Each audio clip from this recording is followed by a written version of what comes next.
Halo, perkenalkan kami dari sesi 775 Pendidikan Pancasila yang beranggotakan saya Albar Najat. Saya Cynthia Rizka. Saya Ashima Karnisa. Saya Tasya Putri. Dan kami dari Statistika. Nah, kali ini kami akan melakukan wawancara tentang aktualisasi nilai kemanusiaan pada sila kedua Pancasila. Halo, sekarang kami ada di Perpustakaan UNP. Nah, sekarang kami mau cari target nih. Kami mau nanya-nanya mahasiswa apa sih nilai kemanusiaan kemanusiaan menurut mereka. Oke, yuk. seperti kami. Oke, permisi Kak. Nah, kami dari perkenalkan, saya Albarade dari Prodi Statistika dan teman saya. Saya Cynthia Rizka dari Prodi D3 Statistika. Nah, Kak, kami mau nanya nih. Oh iya, sebelumnya boleh perkenalan diri dulu. Perkenalkan, nama saya Lydia Nabila dari Prodi Bimbingan dan Konseling. Perkenalkan, nama saya Gita dari Prodi Bimbingan dan Konseling. Nah, di sini kami mau nanya nih, apa sih Cin? Coba tanya Cin.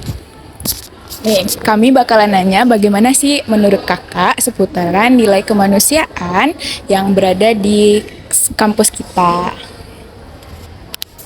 Nah, kan di luar sana banyak tuh yang dilihat kayak seperti anak-anak yang belum bersekolah, seperti anak-anak pemulung. Nah, anak-anak pemulung itu sebenarnya apa sih yang dibutuhkan oleh mereka gitu Kak? Coba.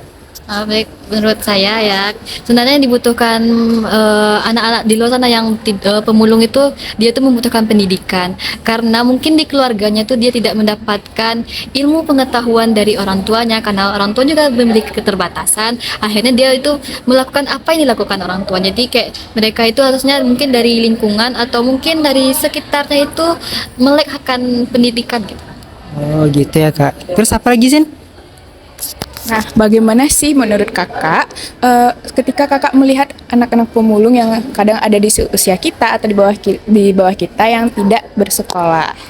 Perasaannya itu kan sedih kan, seharusnya bersyukur saya bisa di posisi mendapatkan pendidikan, tapi mereka tidak. Kayak harus kita tuh yang udah dapat pendidikan tuh harus sadar untuk semangat, harus memberikan dampak positif untuk lingkungan, membantu teman-teman kita yang sekitar. Oke, baik. Nah, Al, kan pemerintahan kita sekarang udah semakin maju, bukan? Nah, bagaimana sih menurut kakak solusi yang akan diambil pemerintah untuk mengurangi Keterbatasan pendidikan bagi anak-anak pemulung itu gimana? Mungkin solusinya kan sekarang kayak banyak ya, kayak apa tuh namanya, Lembaga-lembaga pendidikan. lembaga-lembaga Iya. pendidikan yang non formal gitu, adanya kayak suatu yang meningkatkan life skillnya gitu kan, kayak mungkin itu pemerintah mungkin jika pendidikan formalnya nggak bisa, di non formalnya dikuatkan. Nah, iya. Kasih ya Kak. Iya. Kasih.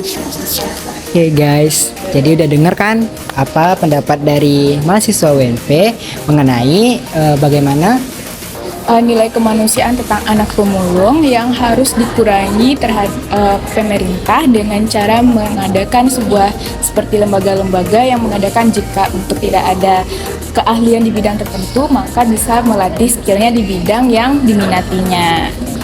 Halo guys, kita lanjut ke narasumber kedua. Dengan saya Tasya Putri Kerani Dan saya Neshima Karnisa. Yuk ikutin kita. Halo Kak, permisi mengganggu waktunya.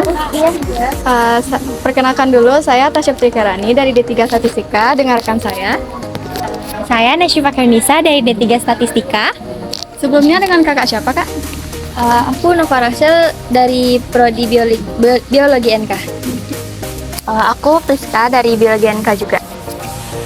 Jadi di sini kami ingin mewawancari kakak mengenai nilai kemanusiaan.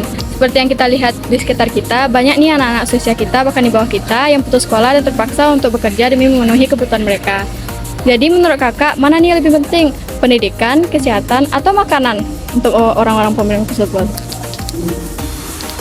Bagi saya pribadi, semuanya penting sih kak. Kamu gimana? Mungkin lebih ke pendidikan kali ya. Sel kalau udah masuk ke pendidikan itu kan selain pendidikan tuh ngajar kepintaran juga pasti ke sifat-sifat juga kan. Mungkin dari situ mereka lebih bisa giat belajar untuk masa depannya juga gitu. Bisa juga kak.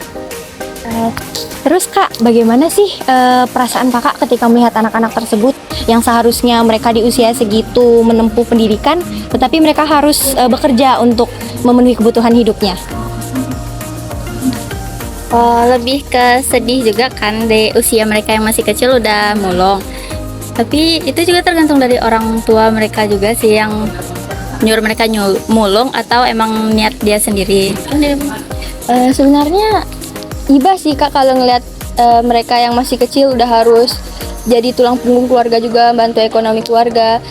Tapi mungkin demi kehidupan mereka juga sih Kak, makanan gitu. Terus nih Kak, apakah menurut Kakak pemerintah udah cukup peduli nggak sih sama mereka-mereka yang di sana? Kayaknya belum sepenuhnya peduli sih Kak. Kayak bansos itu kadang masih salah sasaran juga. Betul Kak. Baik Kak, terima kasih ya Kak udah meluangkan waktunya. Ya sama-sama Kak. Kasih Kak. Jadi gimana Kak? Baiklah, dari wawancara yang telah kami lakukan dapat disimpulkan bahwa kurangnya perhatian dari pemerintah dan masyarakat terhadap hak asasi manusia. Oi, Di lingkungan sekitar kita banyak melihat bahwa anak di bawah umur banyak melakukan Mencari nafkah. wah iya banyak mencari nafkah untuk diri mereka sendiri, bahkan menjadi tulang punggung bagi keluarga mereka sendiri. Nah, pemerintah serta masyarakat sekitar harus turut andil dalam menyelesaikan masalah tersebut untuk meningkatkan pendidikan kesehatan di lingkungan mereka. Seperti menyediakan pendidikan yang layak bagi anak-anak yang kurang mampu dan juga bantuan sosial kepada mereka. Nah, wawancara kali ini sangat sesuai dengan penerapan sila kedua Pancasila yang dimana merupakan kemanusiaan yang adil dan beradab.